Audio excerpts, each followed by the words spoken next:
ಎಲ್ಲ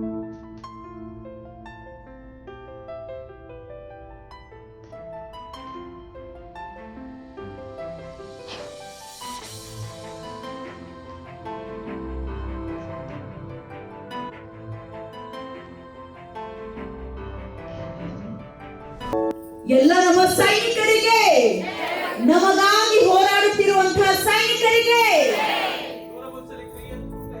ಬಲಗೈ ಮೇಲಿರ್ಲಿ. ಅವರಿಗಾಗಿ ನಮ್ಮ ಪ್ರಾರ್ಥನೆ ಒಂದು ಉದ್ಘೋಷ ಇದಾಗಿರ್ಲಿ.